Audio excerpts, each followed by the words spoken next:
one. I'm just going to kind of do this one quick and dirty. I wanted to talk about the AK-47, or the Avtomat Kalashnikov model of 1947. And the reason I want to talk about this is that there are a lot of guys out there who kind of have this debate between AR-15 and AK-47, and I own both, and I'm an admirer of both. Um, Kalashnikov developed this in the 1940s, and Stoner developed his rifle in the 1950s, which turned out to be the AR-15 platform, which came about in the early 1960s. So the thing about the AK-47 is the AK-47 is a very good rifle. It's a very combat proven rifle. It's a very reliable rifle. One of the biggest differences between an AR-15 and an AK-47 really kind of exemplifies why an American-made AK-47 is something that's very hard to get, at least for it to be reliable. Couple reasons. So the AR-15 is a rifle that can be easily, I don't want to say easily produced, but it can be produced at a small scale very well.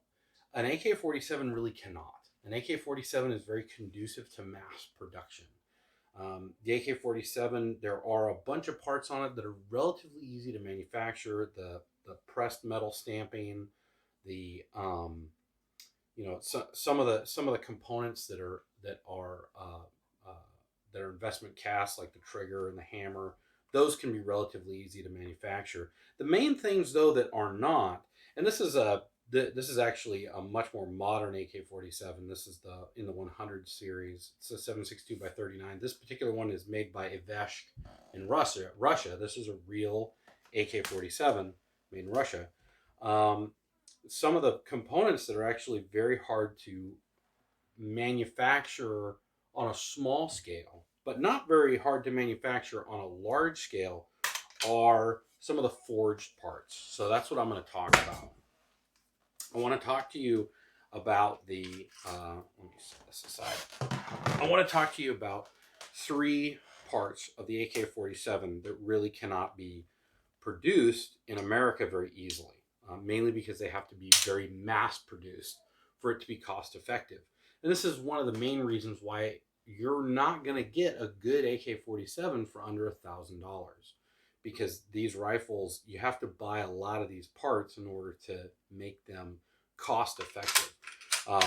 One of the big parts is the actual bolt carrier. So you've got the bolt. Let me actually show you the bolt first. So the bolt starts off as a piece of forged steel. And the reason why it's a piece of forged steel is that when you forge something, what you're doing is you're driving the molecular structure of the metal together. And it makes it incredibly hard and incredibly durable. Very good for impact resistance. And so having a forged bolt is critical. And this is something that the Russians figured out, and so they made them all from a forging, not a casting, not a piece of billet, but an actual forging. The other thing is you've got a carrier. The carrier is also a forged piece. This is another piece that they realized that it had to be forged in order to take the pounding of the bolt, because this is a very overgassed design, and it's meant to be like that. It's meant so that if it gets garbage in there, that it's going to be ejected out, because there's so much gas and pressure. But that puts a lot of strain on the parts. The other thing that has to be forged is the trunnion.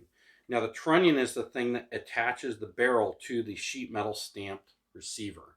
So the sheet metal stamped receiver, it's relatively easy to manufacture, but the actual trunnion, the thing that holds the barrel to the receiver, is a forged piece of steel.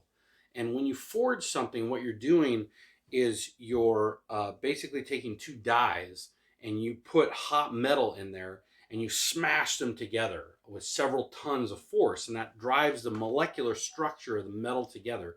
And as it cools, it creates a piece of metal that's much more rigid and much better for impact than anything else.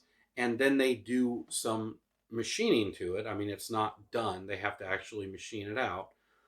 in order to get it to fit. But this isn't very cost effective on a small scale, because to make the dies, to have the forging company do it, they want you to buy 100,000 of them.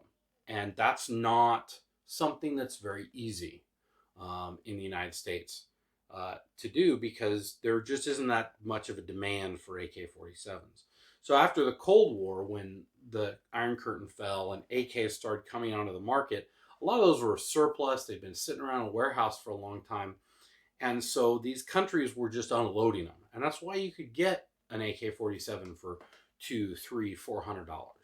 You know, even though these really aren't $200 or $300, $400 guns, they're much more expensive than that to manufacture.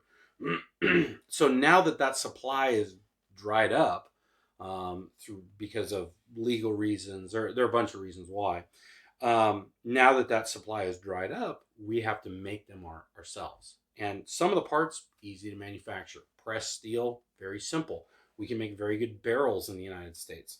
But things like these forged parts, what you need to do is you need to go to a large forging company. There's one in Ohio called Bula, and they will do forgings. They make forgings for, I believe, M14 rifles also.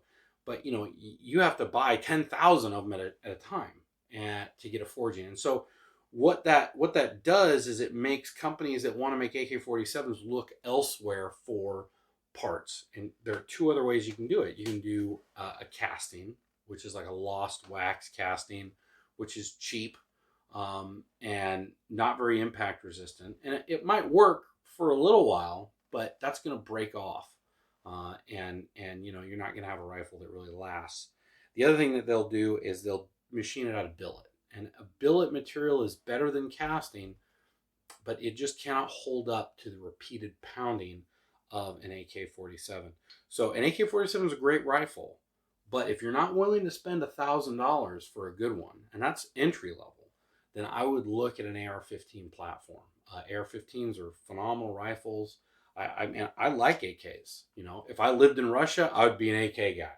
Okay, but I'm in America, and all those parts are prevalent for AR-15s, and they're a very good rifle. So I hope I was able to help a little bit, so you guys could really understand what the differences are, because not every AK is made the same. You know, the one that your buddy Skeeter finished in his garage is not going to work as good as a real Russian AK-47 like this. But to get something like this, you know, mainly because you can't import a Russian one anymore, it's illegal. But to get something like this, you're looking at well over $2,000. And so, I like I said, I hope this helped, and I'll talk to you guys later. Bye.